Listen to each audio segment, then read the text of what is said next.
Naniniwala ka bang lahat ng bagay sa mundo ay may katapusan? Kahit pa yung bawal mong nararamdaman?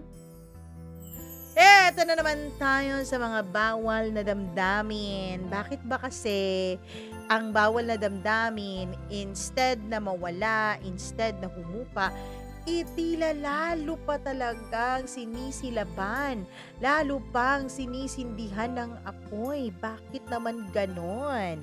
Nako, isang bawal na naman na damdamin ang ating pag-uusapan ngayong araw na ito.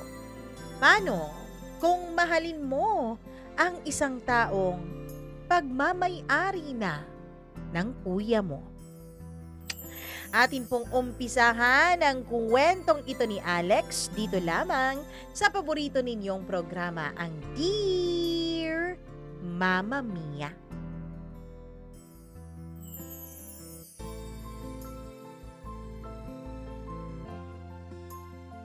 Bakit ba mapaglaro ang mundo at ang tadhana?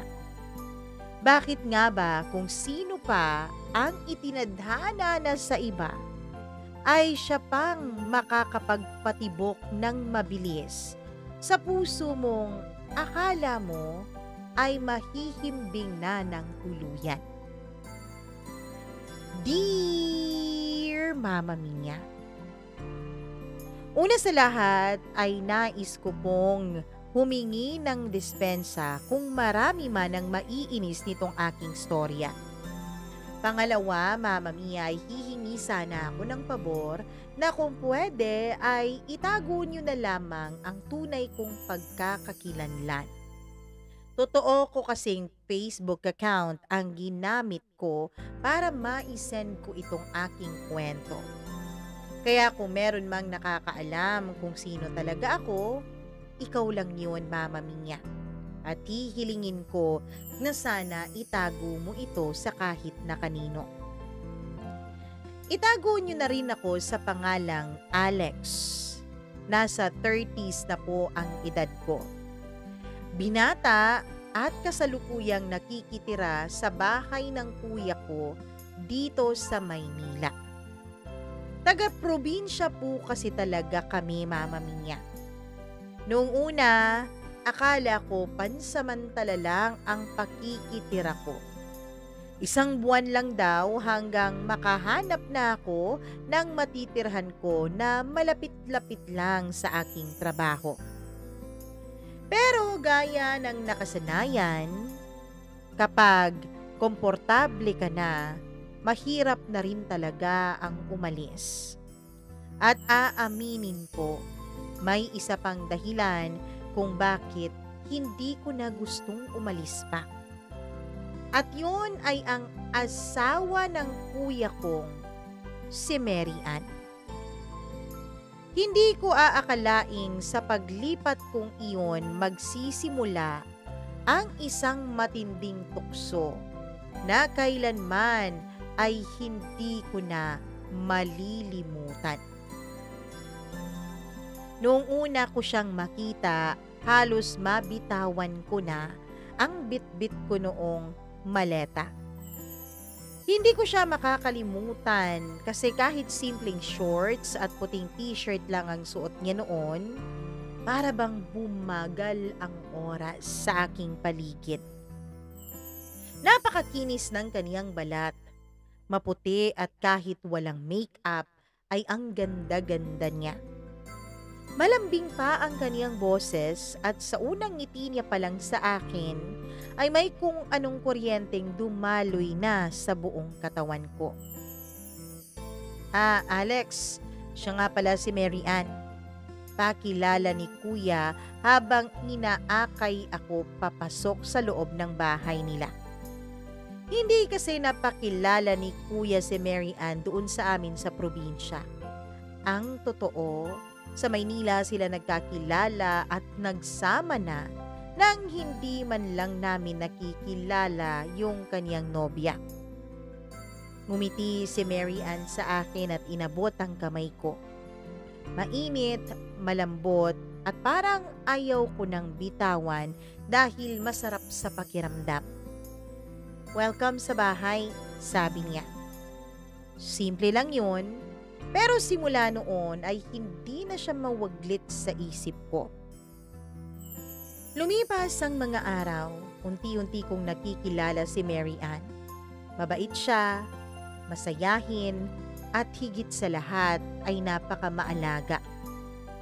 Siya ang tipo ng babae na hindi mo mararamdaman kung pagod siya kasi lagi na lang siyang nakangiti. Madalas niya akong tanungin kung nakakain na ba ako, kung may kailangan ba ako, o kung kumusta ba ang trabaho ko.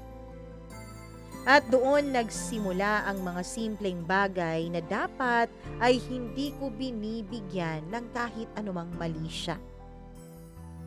Minsan, pag uwi ko ng gabi ay nadatnan ko siyang nanonood ng TV sa may sala. Nakataas ang paa niya sa sofa. Naka-shorts at nakasando lang. Akala ko normal lang yun, pero para sa akin, bawat galaw niya ay lubhang nakakaapekto sa damdamin ko. Lalo na kapag tatawa siya at mapapansin kong bahagyang huhulog ang strap ng damit niya sa kanyang balikat. Minsan naman sabay kaming naghahapunan kasi hindi pa umuuwi si kuya. Doon ko napansin kung paano siya tumitig. Mata sa mata talaga, Mama Mia, hindi umiiwas. Para bang may sinasabi ang mga mata niya na hindi niya mabigkas-bigkas. Pero ang pinakaunang pagkakataon na talagang nakaramdam ako na may kakaiba ay nangyari isang gabi. Brown out noon. Nasa labas ako ng bahay, nakaupo sa may bangko at pinapawisan sa labis na init ng panahon. Biglang bumukas ang pinto ng bahay at lumabas siya, may daladalang kandila. Naka-shorts siya na maluwag at maluwang na t-shirt na manipis dahil pawis na rin siya sa init sa loob ng bahay. "Grabe ang init, no?" sabi niya sabay abani ko gamit ang kaniyang kamay. "Oo, sobrang nakakainis nga eh," sagot ko. Umupo siya sa tabi ko, ilang pulgada lang ang pagitan naming dalawa. Ramdam ko ang init ng balat niya kahit hindi naman kami magkadikit. At sa dilim, na tanging ang liwanag lang ng kandila ang tumatama sa mukha niya, ay tila ba mas lalo siyang gumaganda sa aking paningin. Tahimik kaming pareho, tanging tunog ng kuliglig at malayong aso lang ang maririnig mo. "Alam mo," bigla niyang sabi, "buti nandito ka. At least hindi na ako mag-isa kapag wala si kuya mo." Simple lang ang kanyang sinabi pero para sa akin, parang kumislot ang loob ng dibdib ko dahil doon. Nagtagpo ang mga mata naming dalawa at wala ni isa sa amin ang umiwas. At ang hindi ko alam, Mama Mia, dun pa pala magsisimula ang tunay na tukso. Simula nung gabing iyon na magkatabi kaming nakaupo sa dilim habang hawak niya ang kandila, iba na ang pakiramdam ko kay Mary Ann. Para bang hindi na siya basta asawa lang ng kapatid ko. Hindi na siya simpleng hipag lang sa paningin ko. Para bang siya na ang naging dahilan ng bawat tibok ng aking puso. Kinabukasan, maaga po akong nagising. Sanay ako ng late nang gumigising lalo na kapag weekend, pero ewan ko ba kung bakit. Parang kusang bumangon ang katawan ko. Siguro dahil alam kong nandyan lang siya. Pagbaba ko ng kusina ay nadatnan ko siyang naghuhugas ng pinggan. Nakatalikod siya, suot ang isang simpleng cotton shorts at maluwag na puting t-shirt.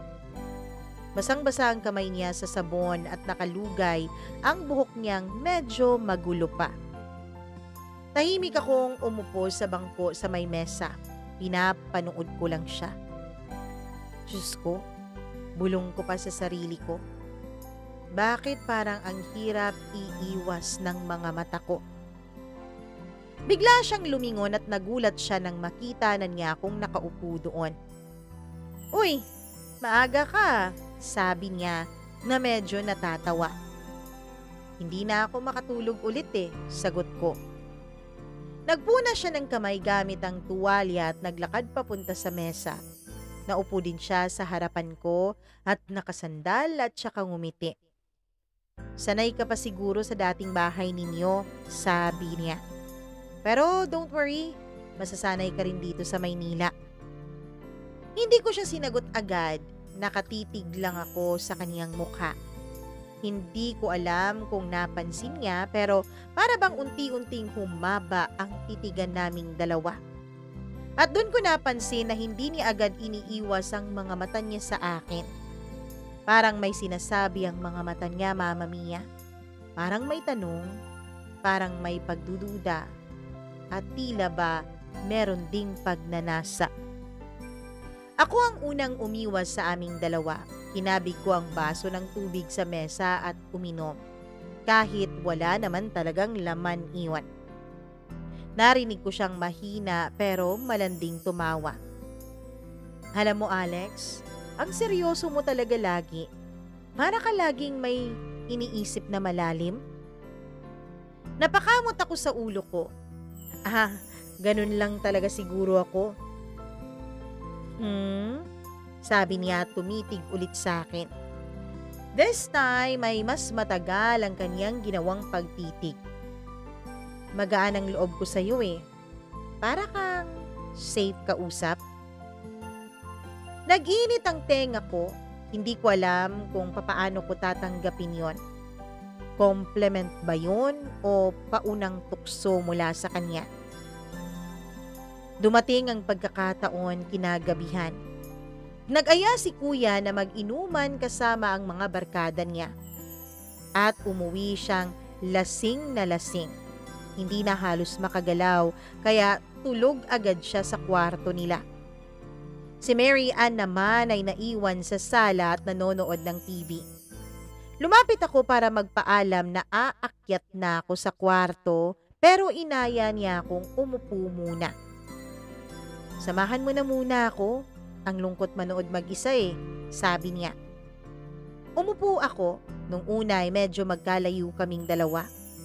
Pero habang tumatagal ay parang kusa kaming lumalapit sa isa't isa. Hanggang sa umabot sa punto na magkadikit na halos ang mga braso namin. Ramdam ko ang init ng balat niya at sa bawat buntong hininga niya, naaamoy ko ang pabango niyang banayad lang sa ilong. Sa palabas sa TV, may eksenang romantic. Dalawang tao ang naghahalikan sa ilalim ng ulan. Natawa siya ng mahina. "Ang cheesy, sabi niya. Medyo. Sagot ko pero hindi naman ako tumingin sa TV.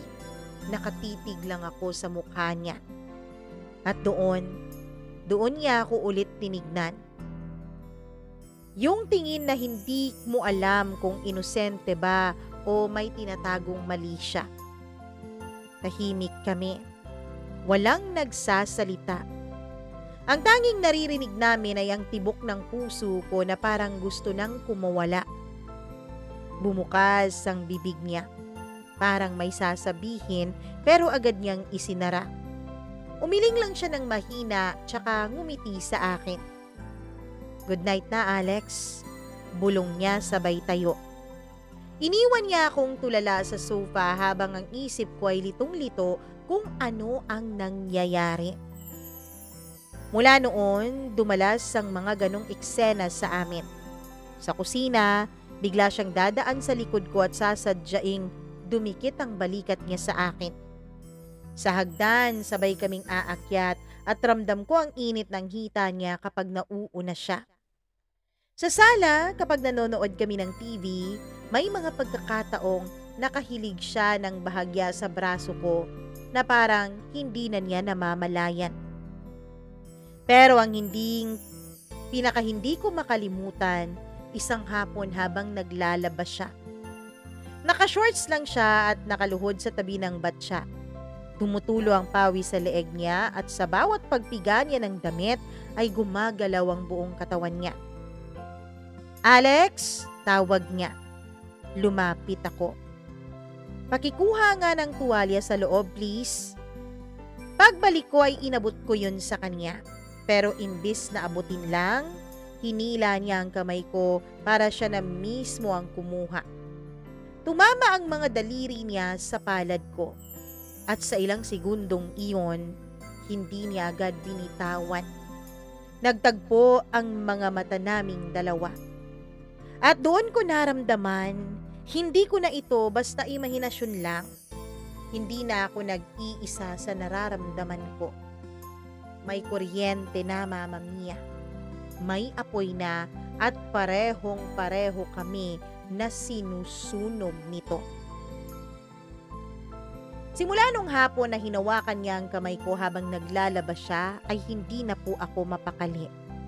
Paulit-ulit na bumabalik sa isip ko ang init ng kaniyang balat, ang titig niya na parang may ibang ibig sabihin, at ang pakiramdam ko na hindi ko na lang basta ini-imagine ang lahat.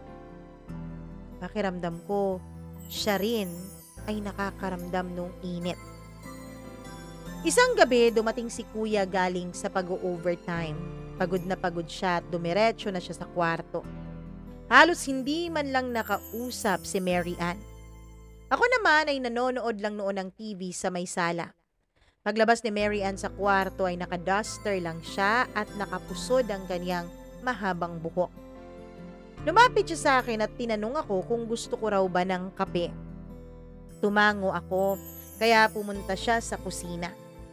Ako naman nakasunod lang ng tingin sa kanya. Habang nagtitimpla siya ng kape ay bigla siyang lumingon at tumawa. "Alam mo, Alex, parang lagi kang tahimik pero ramdam kong lagi ka ring nakatingin sa akin."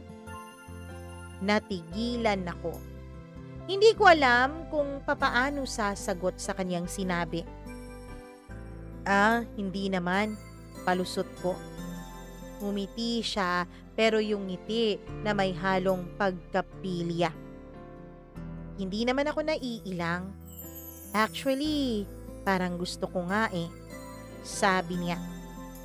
Doon halos mabitawan ko ang hawak-hawak kong remote ng TV. Hindi ko alam kung biro ba yon o seryoso. Pero bago pa ako makasagot ay dumating bigla si Kuya sa kusina.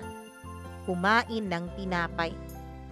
Mabilis kaming nag-ayos ng mga kilos namin na akala mo ay may ginagawang milagro. Pakiramdam ko noon, Mama Mia, ay may kaba sa dibdib ko. Pero pilit akong umakto na parang walang nangyayari. Kahit na ang totoo ay may nangyayari na at malapit na itong sumabog. Kinabukasan ng hapon, nasa trabaho si Kuya. Ako naman ay nasa kwarto ko. Nakahiga at nakikinig ng music sa aking earphones. Biglang may kumatok. Si Mary Ann. "Alex, meron ka bang stapler? Pahiram naman Nasira kasi itong ginagamit ko." Tumayo ako, kinuha ko mula sa mesa sa kwarto at inabot ko yun sa kanya. Pero imbis na kunin lang ay pumasok siya sa kwartong inuukup ako. "Uy, ang ganda ng setup mo dito sabi niya habang paikot na tinitignan ng loob. Kinabahan ako. Kasi sa totoo lang, Mama Mia, hindi pa siya nakakapasok sa kwartong ito mula nung ako na ang umuko pa dito. At ngayon nandito siya.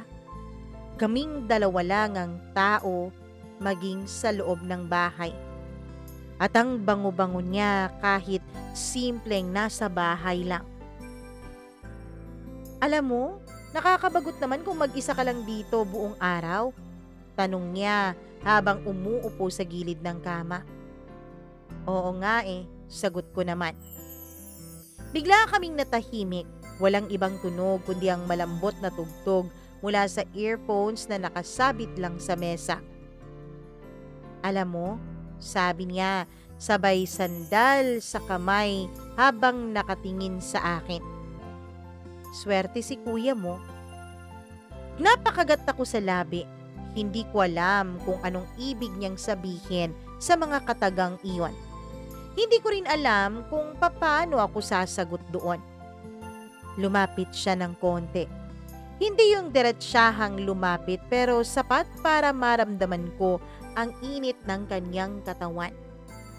At doon ay bigla namang pumasok si kuya na nakarating na pala sa bahay. "Uy, andito ka palahan," tawag niya. Parang napaso si Mary Ann. Tumayo siya agad at lumabas dala ang stapler. Ako naman ay naiwan sa kwarto na halos mabaliw sa kaba at sa sobrang bitin. Kung hindi dumating si kuya ng mga oras na yon, ay baka hindi na namin napigilan ni Mary Ann ang aming mga sarili. Pagkatapos nung insidente sa kwarto ay mas naging kakaiba pa ang mga kilos ni Mary Ann sa akin. Para bang sinasadya na niya ang lahat. Minsan habang kumakain kami, sasadyain niyang abutin ang ulam na nasa malapit sa akin. At tatama ang braso niya sa braso ko. Minsan naman kapag naghuhugas siya ng plato ay tatawag siya ng, "Alex, pakiabot nga ng baso."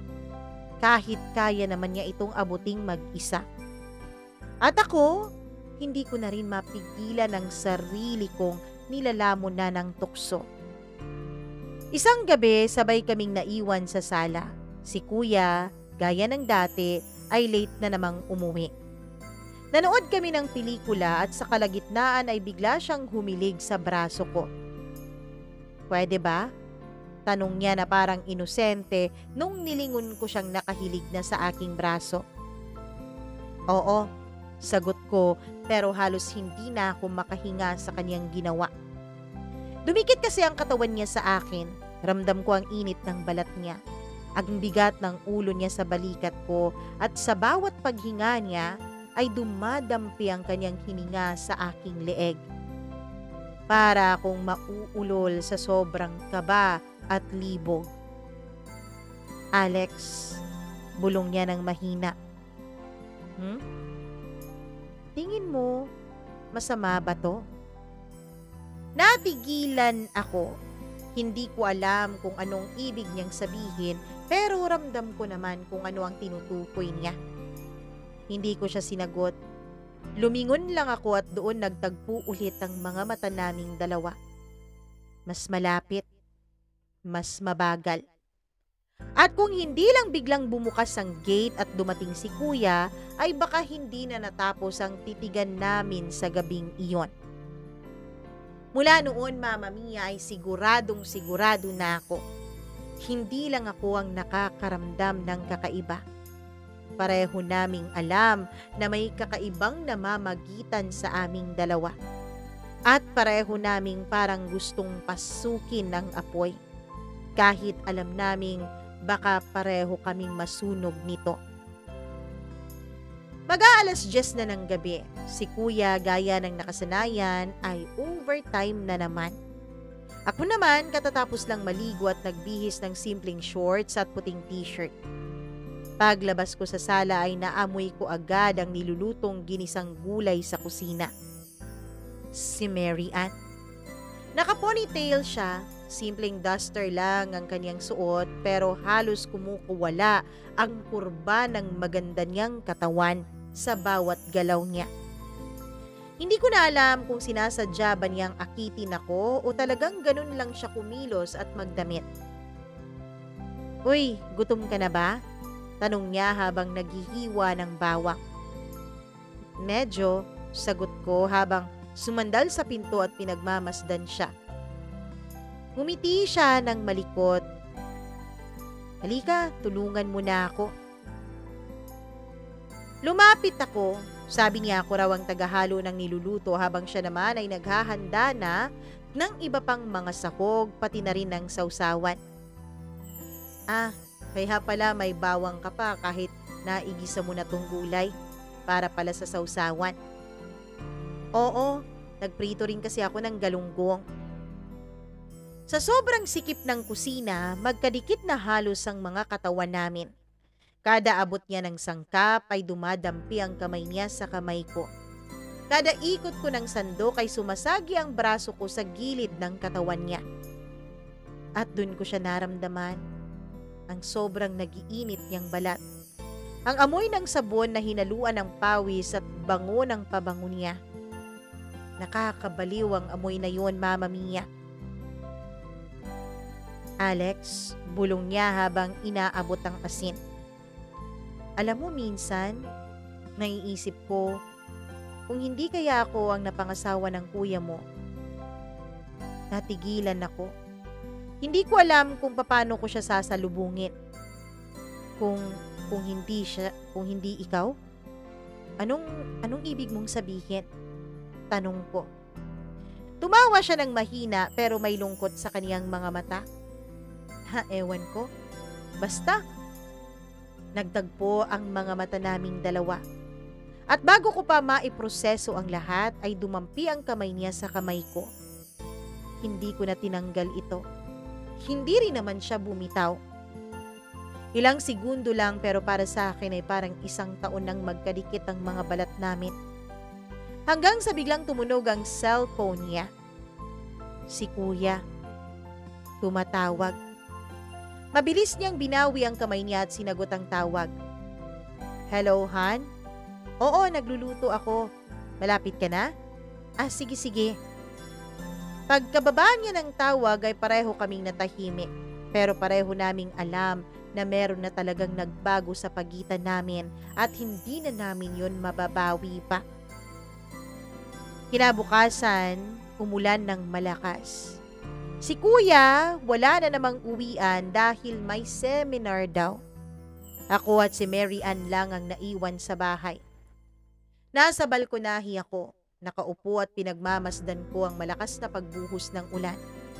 Ang lamig ng hangin, pero ang utak ko ay tila nagliliyab na. Lumabas siya, may dalang tasa ng mainit na tsokolate. Oh, para hindi ka ginawin. Sabi niya sabay abot ng tasa sa akin. Kinuha ko at umupo ako sa tabi niya. Kinuha ko at umupo siya sa tabi ko. Nahimik lang kami habang pinapanood ang pagbuhos ng ulan. Hanggang sa biglang kumidlat at natakot siya. Napasandal siya bigla sa braso ko ng mahigpit. Ayoko talaga ng kulog, sabi niya ng mahina at halos pabulong na. Nilingon ko siya. Doon ko nakita ang mukha niya. Basa ang buhok niya, siguro dahil sa ambon. Nanginginig siya sa lamig at ang labi niya ay parang nang aakit sa akin. Safe ka naman dito, sagot ko. Pero halos hindi ko na kayang kontrolin noon ang sarili ko. Nahandahan ay nagtagpo ulit ang mga mata namin. At sa pagkakataong iyon, hindi na lang basta titig ang nagtagal. Unti-unti siyang lumalapit. At ako rin naman. Hanggang sa halos magdikit na ang mga labi naming dalawa. At biglang bumukas yung gate. Alex, andyan ka ba? Sigaw ng kapitbahay naming si Mang Cardo. Nag-aabot ng bayad sa inutang niya kay Kuya. Mabilis na lumayo si Mary Ann sa akin. Kunwari ay walang nangyari. Ako naman ay muntik nang mabitawan ng hawak kong tasa. Kung hindi lang dumating si Mang Cardo, ay baka natuloy na talaga kaming dalawa. Isang gabi, Mama Mia, halos hating gabi na noon. Tulog na si Kuya, lasing pa dahil may inuman daw kasama ang mga kaopisina niya kasi birthday raw ng boss nila. Ako naman nasa sala at nagsuscroll lang ng cellphone ko. Biglang lumabas si Mary Ann mula sa kwarto nila. Naka-short na maluwag at puting sando. Wala siyang panloob at halos bumakat na ang lahat. Hindi ako makatulog sabi niya. Bakit? Tanong ko. Ramdam ko ang kabog ng dibdib ko. Mainit. Tsaka, ewan. Umupo siya sa tabi ko. Sobrang lapit ng pagkakaupo niya, Mama Mia. Nakalapat ang hita niya sa hita ko. Tahimik. Hanggang sa bigla niyang inabot ang phone ko at pinatay ito. Tama na nga yan. Nilingon ko siya. At bago ko pa mapigilan ang sarili ko ay nadikit na ang labi ko sa labi niya. Mainit, malambot at hindi siya umaatras. Bagkus ay gumanti rin siya ng halik. Hinawakan pa niya ang batok ko at mas hinila pa niya ako papalapit sa kanya. Lalong lumalim ang halikan namin. Ramdam ko ang panginginig ng katawan niya, ang init ng hininga niya at ang desperasyon sa bawat galaw niya. Alex, bulong niya habang napasubsob sa leeg ko. Bakit ganito? Bakit ang hirap pigilan? At sa gabing iyon, Mama Mia, ay tuluyan na ngang nag-umpisa ang bawal na relasyon naming dalawa. Mula nang maganap ang halikan namin sa sala, halos hindi na kami mapakali ni Mary Ann. Para kaming dalawang magnanakaw na nakakulong sa iisang bahay. Laging takot mahuli pero hindi naman mapigilan ang nararamdamang pagnanasa. Isang gabi, umuwi na namang lasing si Kuya. Habang himbing na himbing siya sa kwarto, si Mary Ann naman ay lumabas para uminom ng tubig. Nakaupo lang ako sa sofa, gising pa, dahil hindi ako mapakali sa damdaming unti-unting kumakain sa akin. Pagbalik niya, ay nadapa siya ng bahagya. Hindi ko alam kung sinadya ba niya yun, pero agad ko naman siyang sinalo. At doon nagtagpo na naman ng mga mukha naming dalawa. Sorry, bulong niya, pero hindi naman siya lumayo sa akin. Dahan-dahan kong nilapit ang bibig ko at muling naglapat ang mga labi namin. Mas matagal, mas malalim. Parang bawat halik ay nagbubukas ng pinto na matagal nang hindi nabubuksan. Pero biglang umubo si Kuya mula sa kwarto nila. Kaya pareho kaming natigilan at pareho kaming nanigas. Ramdam ko ang panginginig ni Mary Ann sa bisig ko. Alex, bulong niya na halos hindi na humihinga. Shh, sagot ko. Inilayo ko siya ng konti. Huwag dito. Baka magising siya at biglang lumabas. Pero bago pa siya makabalik sa kwarto nila ay hinawakan ko ang kamay niya. At kahit wala kaming sinabi, alam naming dalawa na hindi na talaga namin mapigilan ang isa't isa. Simula noon, Mama Mia, naging laro na namin ang pagtatagpo ng palihim. Kapag naguhugas siya ng plato, lalapit ako at dadampi ang kamay ko sa bewang niya. Kunwari ay tumutulong sa kanya. Kapag may dala siyang labada, kukunin ko at dadaan ang daliri ko sa mga palad niya. Kapag walang tao, mabilis na halik sa pisngi, minsan sa mga labi, at agad kaming lalayo na para bang walang nangyari. At sa bawat pagkakataon, mas lalong sumisidhi ang pagnanasa namin sa isa't isa. Isang hapon habang nagwawali siya sa bakuran ay lumapit ako para magbiro. Pagod ka na? Tanong ko. Konti lang, sagot niya. Lumapit ako sa likod niya, inalalayan ko ang kamay niyang may hawak ng walis at doon na halos nakayakap na ako sa kanya. Alex, bulong niya ng mahina pero hindi naman siya umiwas. Dumikit ang labi ko sa balikat niya at kinalabutan siya. Napapikit pa siya at napakapit sa kamay kong nasa ibabaw ng kaniyang kamay.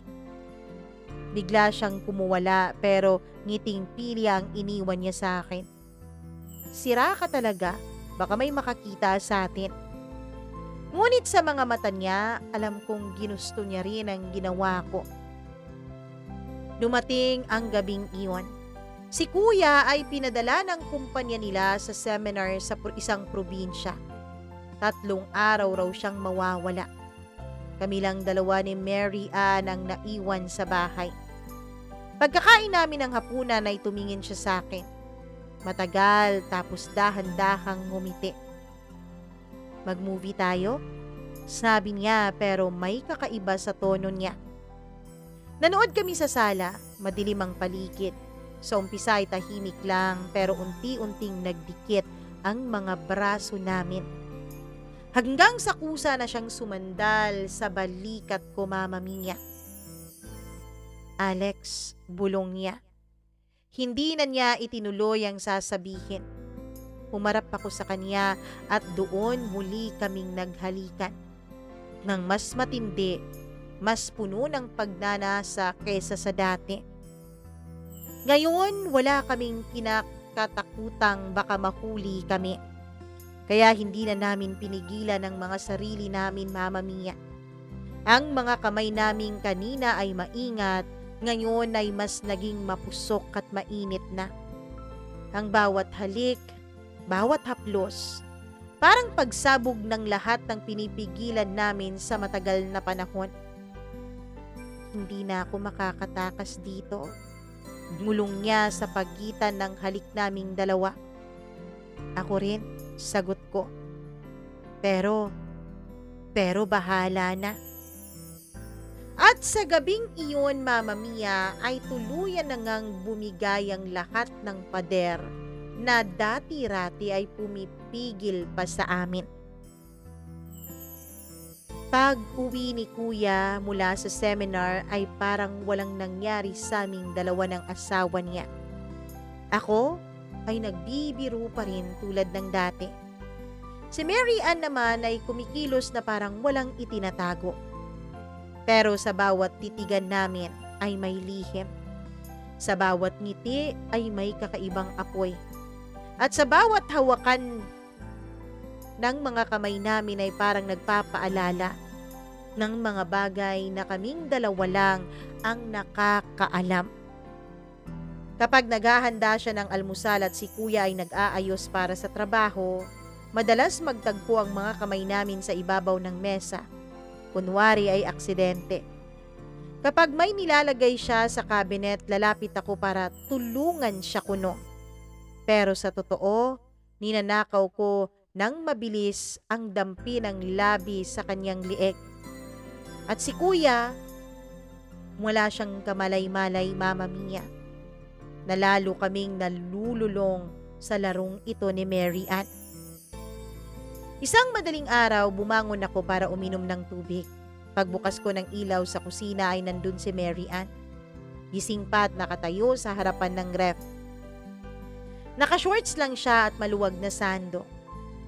Hindi ka makatulog? Tanong ko. Umiling siya. Mainit eh.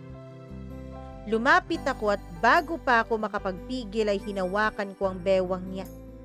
Hindi siya pumalag.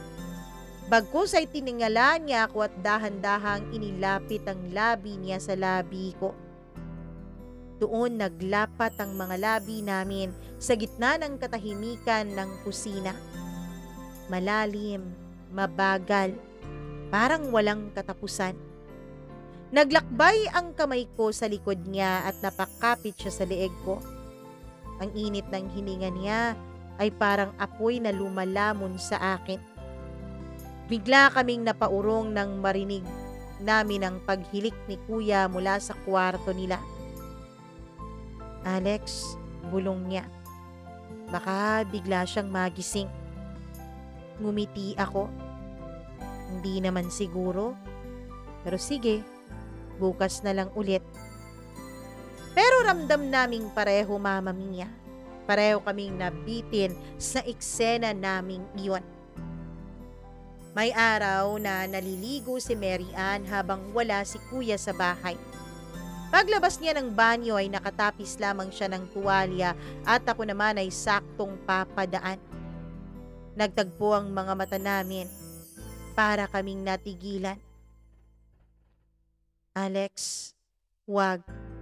Mahina niyang sabi pero hindi naman niya isinara ang pinto. At doon, sa pagitan ng bukas na pinto ng banyo ay hinila ko siya at siniil ng halik. Basa pa ang buhok niya at ang katawan niya ay amoy sabon pa. Kumapit siya sa batok ko at sa unang pagkakataon dun ko naramdaman na hindi na lang talaga ito simpleng tukso. Ito ay kakaibang apoy na hindi na namin kaya pang patayin. Anong ginagawa natin, Alex? Tanong niya, pero bumibigay naman siya sa bawat haplos ko.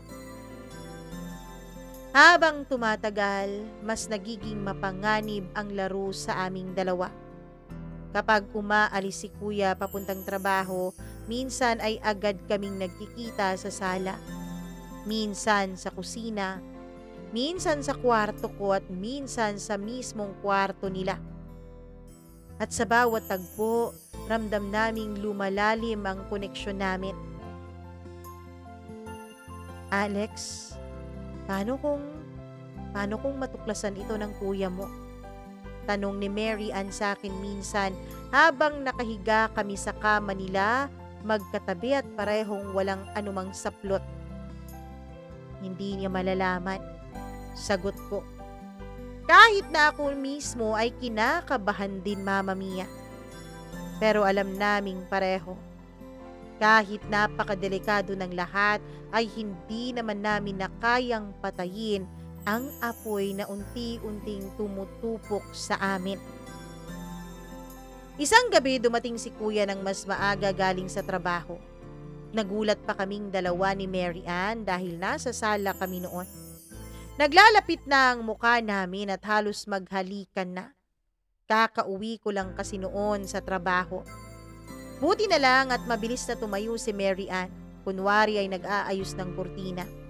Ako naman ay biglang nagkunwari na nagbabasa ng cellphone ko. Uy kuya, ang aga mo yata, sabi ko. Napatingin si kuya sa amin pero parang wala naman siyang panghihinala. Ngumiti siya at dumiretsyong pumasok sa kwarto nila. Pagtalikod niya ay napatingin sa akin si Mary Ann. Hawak ang dibdib at hingal na hingal. Ako, Alex, muntik na tayong mahuli. At dun ko lang napagtanto, Mama Mia. Isang maling galaw lang mula sa aming dalawa ay pihadong tapos ang lahat. Sa mga sumunod na linggo, halos hindi na kami makatulog ni Mary Ann. Lagi kaming naghahanap ng paraan para magkita, para magdampi ang aming mga katawan at para magnakaw ng oras. Pero habang lumalalim ang lahat, mas lalo kaming natatakot. Hindi na lang talaga ito basta simpleng laro. Hindi na lang ito basta lihim na laro. Ito na ang tinatawag nilang bawal na pag-ibig. Oo, Mama Mia. Inamin na namin ni Mary Ann sa isa't isa na hindi na lang simpleng pagnanasa at simpleng pagkakamali ang namamagitan sa amin. Pareho na kaming may nararamdaman sa isa't isa. At alam naming darating ang araw na kailangan naming pumili kung magpatuloy ba at isugal ang lahat o tumigil ba at pareho kaming masaktan dahil hindi na magkakaroon ng katuparan ang aming pagmamahalan. Dumating ang isang gabi na hindi na namin kayang pigilan ang aming mga sarili. Habang mahimbing na natutulog si kuya, kami naman ni Mary Ann ay palihim na nagtagpo sa may sala. Alex, luha ang bulong niya. Ayoko na. Pagod na akong magtago. Pero hindi rin kita kayang iwasan at iwanan. Niyakap ko siya ng mahigpit. Mary Ann, kahit alam kong bawal, kahit alam kong mali, hindi ko na rin kayang bitawan ka pa. At sa gabing yun, muling nagtagpo ang labi namin. Mas mahaba at mas malalim. Mas puno ng sakit at pagnanasa na tila ba kahit sa konting sandaling iyon ay wala kaming alintana kung mahuli man kami ni kuya o hindi. Alam naming mali, pero alam din naming yun ang totoo naming gusto at totoo naming nararamdaman. Oo, Mama Mia, naging mas mapusok at naging mas mainit pa kaming dalawa ni Mary Ann. Minsan ay nagtatagpo kaming dalawa kahit na nasa kwarto lang si kuya. Minsan na pag-iisa namin ang aming mga katawan kahit na natutulog lang si kuya dahil sa sobrang kalasingan. Hindi nagtagal, nagsimulang makaramdam si kuya ng kakaiba. Madalas niyang tanungin noon si Mary Ann at naririnig ko kung bakit parang malayo raw ang iniisip ng kaniyang asawa. Madalas din niya akong tanungin kung bakit palagi raw akong gising ng madaling araw. Hanggang sa isang gabing hindi talaga namin napigilan ng tukso ni Mary Ann sa isa't isa, ay nahuli na niya kami. Pagbukas niya ng pinto sa sala, nadatnan niya kami. Mama Mia, akala kasi namin noon ay hindi pa uuwi si kuya. Tumawag kasi siya kay Mary Ann at sinabing baka hindi siya makakauwi dahil binaha na ang daan pauwi sa amin. Sabi niya, hindi pa naman daw siya umaalis sa opisina at baka doon na lang daw siya matulog dahil may tatapusin din daw siyang deadline. Akala namin ni Mary Ann ay yun ang pagkakataon naming dalawa. Akala namin sa loob ng mahabang buwan na lagi talagang umuuwi si kuya ay magkakaroon na naman kami ng pagkakataong pagbigyan ang init ng aming nararamdaman. Akala namin walang makakakita at walang makakapansin.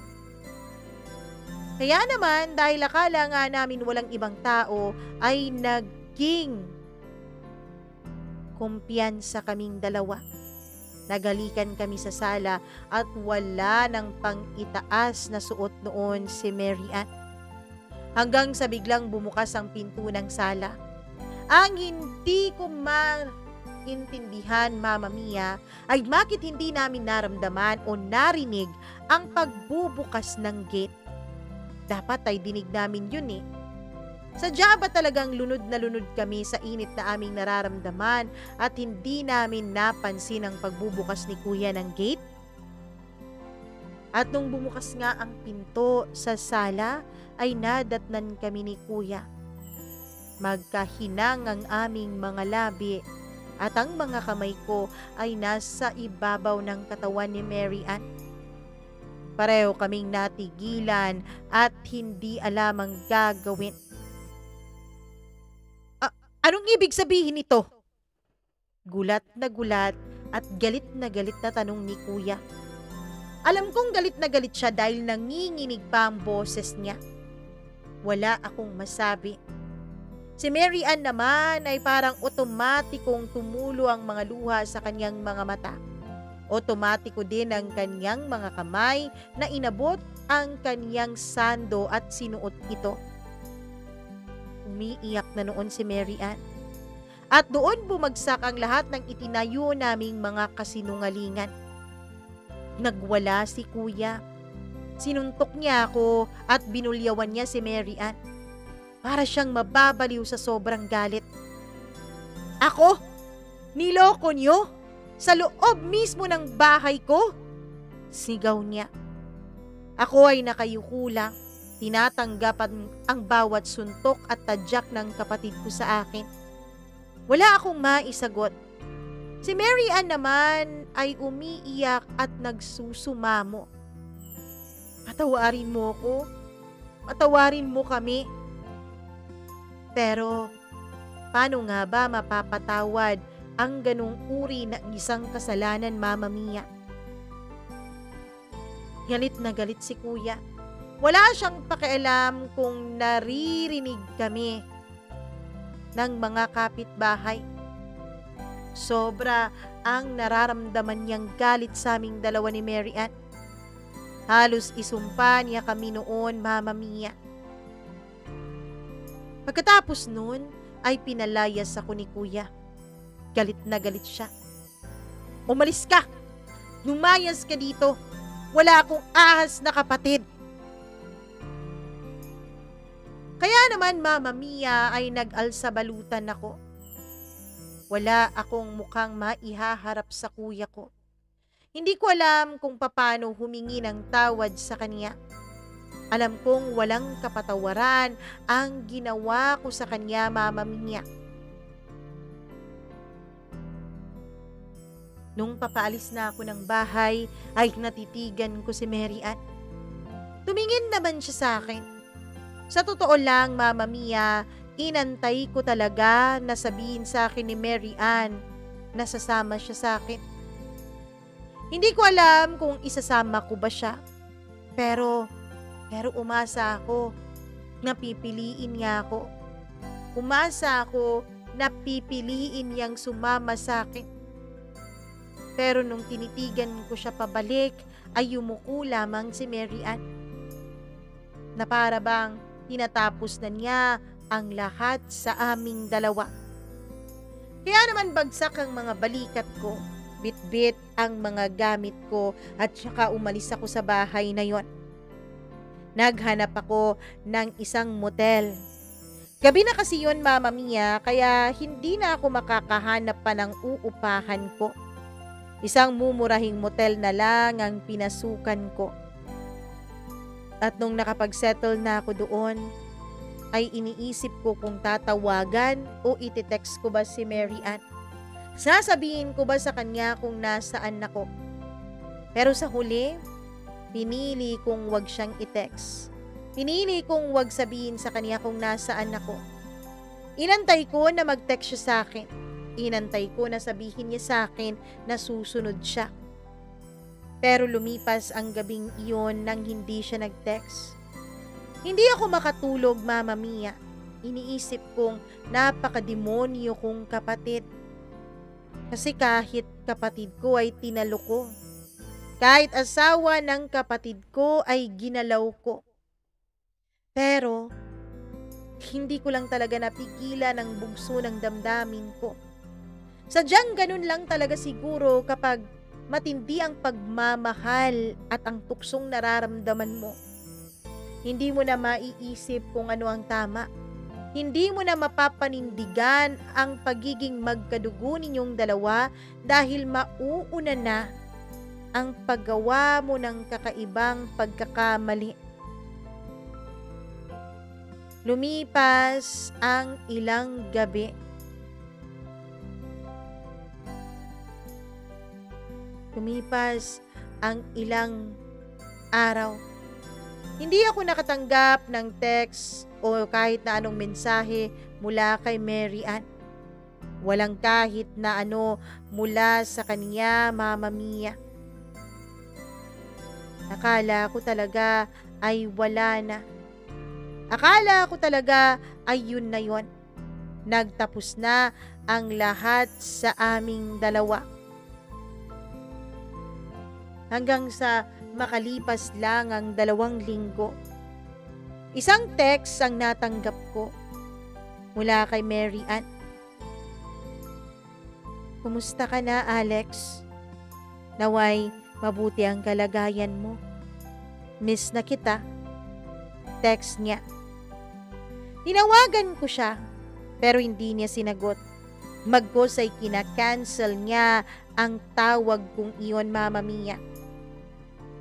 Hindi ko alam kung iti-text ko ba si Kuya. Hindi ko alam kung ano ang iti-text ko sa kanya. Dahil ayaw akong sagutin ni Mary Ann, ay tinext ko na lang siya. Kumusta ka na, Mary Ann? Namimiss na kita. Sana maayos lang ang kalagayan mo. Wala pang 5 minuto mula nung ma-send ko ang text message na yon, ay nag-ring ang cellphone ko. Si Mary Ann. Tumatawag. Umiiyak. Hello? Mary Ann? Kumusta ka na? Alex? Alex, pwede bang samahan mo ko? Sige, sabi ko nang hindi nag-iisip. Nangingibabaw pa rin kasi noon ang damdamin na matindi ko para sa kanya. Puntahan mo ako dito sa bahay. Ano? Diyan talaga sa bahay? Oo, wag kang mag-alala. Wala naman dito ang kuya mo. Sige na, dito na tayo mag-usap. Pagkatapos noon ay binaba niya ang tawag. Ako noon ay nakatulala. Hindi ko alam kung pupuntahan ko ba talaga siya. Pero namimiss ko na siya. At alam kong namimiss din niya ako. At gusto ko rin talagang malaman kung ano nang nangyari sa kanya at kung kamusta na siya. Kaya kahit na kinakabahan at natatakot ako, ay pumara ako ng jeep at pumunta sa bahay ni na Mary Ann at ni Kuya. Pagdating ko doon ay bukas ang gate. Kaya pumasok ako. Pagpihit ko ng doorknob sa sala ay bukas din ito, kaya tuluyan akong nakapasok. Pagpasok ko ay nakita ko si Mary Ann na nakaupo sa sala. Umiiyak. Agad ko siyang nilapitan at nagyakapan kaming dalawa. Pagkatapos noon ay bigla niya akong hinalikan. Ako naman ay miss na miss ko siya kaya hinalikan ko rin siya, pero ilang saglit pa ay pinatigil ko siya. Baka si Kuya. Wala na siya, Alex. Umalis na ang kuya mo.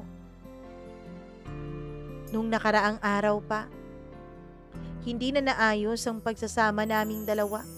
Hindi na kami nagkikibuan. Hindi na kami masaya. Isang araw, nagising na lang ako na wala na ang kuya mo sa kabilang kwarto. Oo nga pala. Simula nung mahuli niya tayo, doon na ako natutulog sa kwartong inuukupa mo.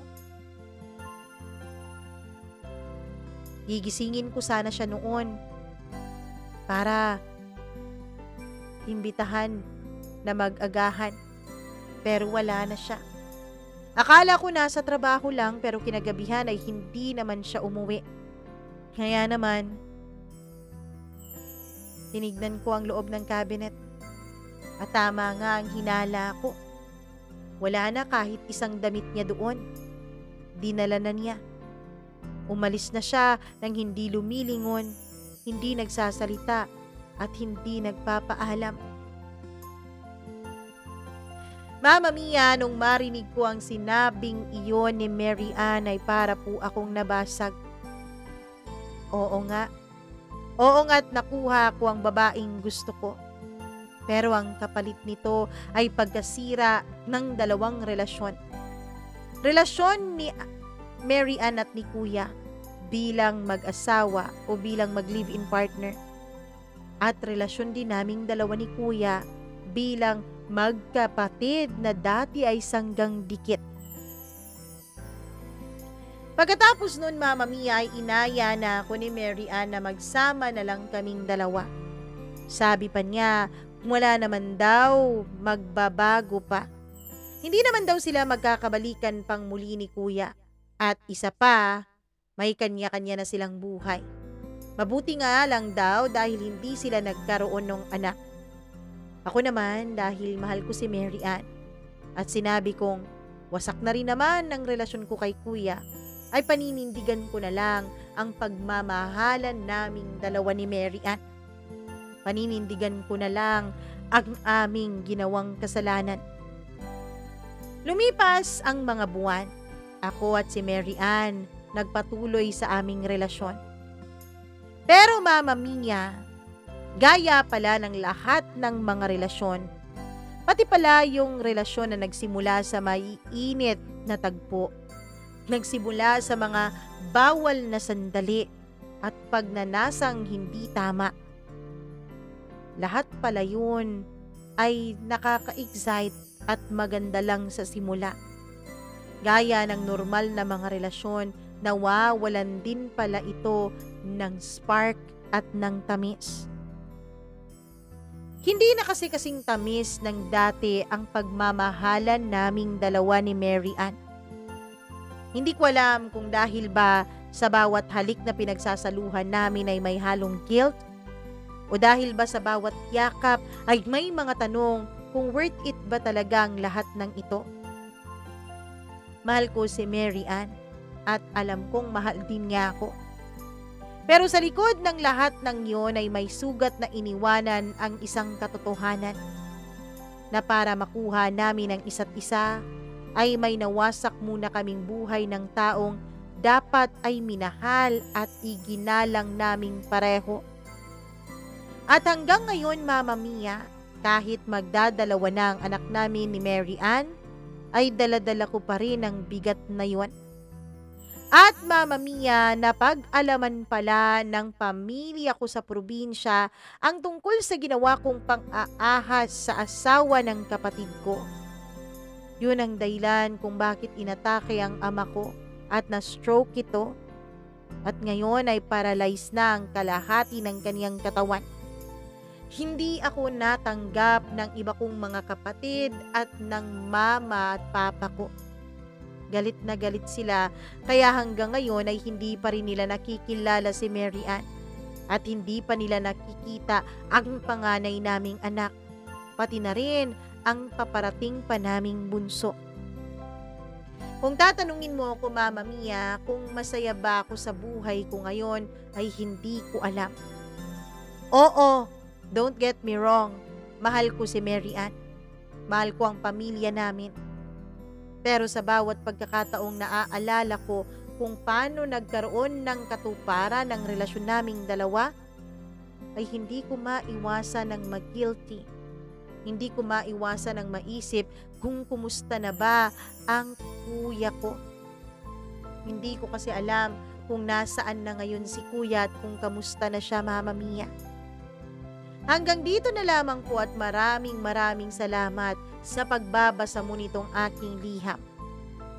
Lubos na gumagalang, Alex.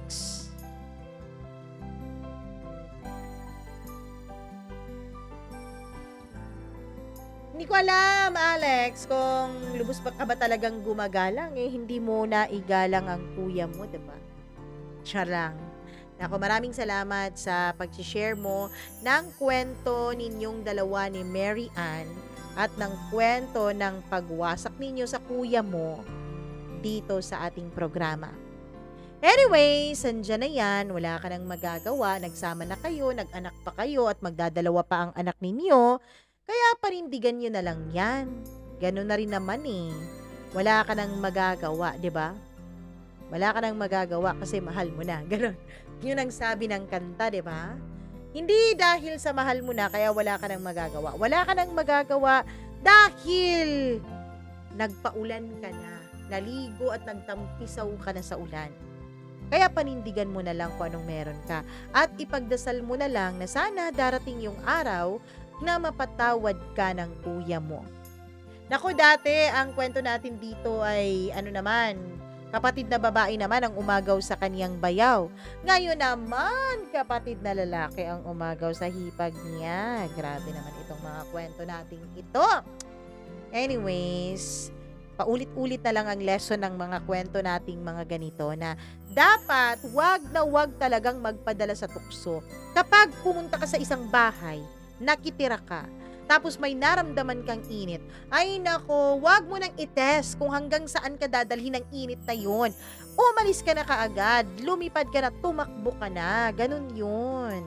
Hindi yung may nararamdaman kang init, na-excite ka pa lalo, at ang ending, pinatulan mo yung init na yun. Ang ending, nakasira ka tuloy ng buhay, nakasira ka tuloy ng relasyon, at nasira mo pa ang pagiging magkapatid ninyo ng kuya mo. Tapos, inatake pa talaga sa stroke ang papa mo. Naku naman, diba?